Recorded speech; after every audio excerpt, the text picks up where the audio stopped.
La liberté d'expression comporte une importance cruciale parce que cette liberté fait partie des droits fondamentaux, y compris sur Internet. Toutefois, de nouvelles problématiques sont posées lorsqu'on envisage la liberté d'expression des salariés à travers les réseaux sociaux numériques. En effet, la liberté d'expression des salariés peut comprendre des propos conduisant à des dommages pour l'entreprise en termes de réputation et d'image. La protection de la réputation de l'entreprise semble à première vue garantie par le principe de loyauté auquel les salariés sont tenus à l'égard de l'entreprise. L'analyse des données judiciaires de 1988 à 2016 sur les abus de liberté d'expression montre l'évolution de l'équilibre recherché entre les libertés des salariés et la loyauté. Mais cet équilibre se révèle difficile au sein des réseaux sociaux numériques parce que la frontière entre vie professionnelle et vie privée est de plus en plus floue. De même, la frontière entre vie publique et vie personnelle n'est pas claire dans le cyberespace. En effet, si l'on prend l'exemple du mur Facebook, les propos tenus par les salariés peuvent présenter une dimension publique ou privée et dès lors porter atteinte à la réputation de l'entreprise selon leur contenu. C'est sur ce point que les incertitudes existent. Si le mur est considéré comme public, c'est le salarié poursuivi qui devra démontrer qu'il avait pris les précautions nécessaires pour restreindre l'accès à sa page Facebook à un nombre limité d'amis.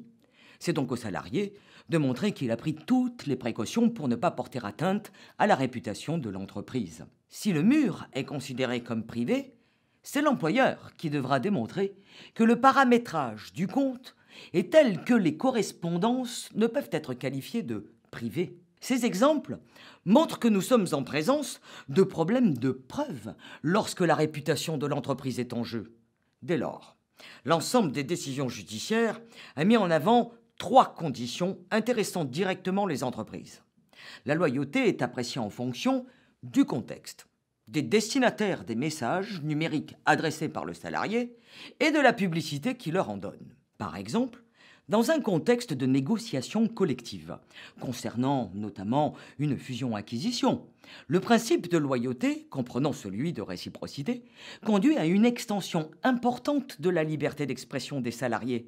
Cette liberté d'expression vise alors à protéger les droits des salariés dans une relation employeur-salarié asymétrique. Ainsi, cette étude met en perspective les travaux sur la loyauté dans le contexte particulier du développement du numérique. Or, justement, la littérature relative à la loyauté, les données légales et les données judiciaires convergent vers la même signification. Sur le plan managérial, la loyauté des employés est définie en termes de fidélité à l'égard de l'entreprise.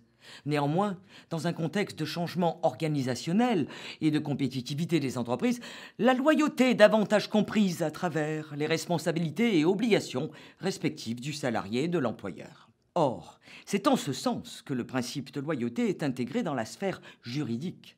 Ainsi, dans la relation de travail, loyauté et bonne foi sont équivalents.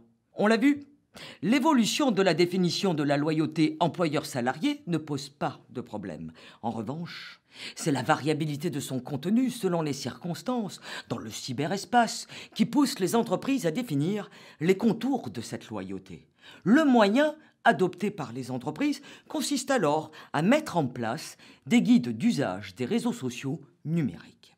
Les guides ou chartes d'usage des réseaux sociaux constituent de véritables normes managériales. Ils permettent aux entreprises de déterminer les actions qu'elles attendent de leurs salariés. Ces guides ou chartes d'utilisation des réseaux sociaux numériques peuvent constituer un outil utile de prévention. En effet, là où la pratique judiciaire vise à rétablir un équilibre lorsque le dommage est définitivement causé, savoir atteinte à la réputation de l'entreprise, rupture du contrat de travail, le guide, lui, vise à préserver la réputation de l'entreprise et les intérêts des salariés avant qu'un quelconque dommage ne se produise. En effet, il s'agit de sensibiliser les salariés sur l'usage qu'ils font des réseaux sociaux numériques. En d'autres termes, la quête d'équilibre entre liberté d'expression des salariés et loyauté à l'égard de l'entreprise prend une dimension managériale et préventive.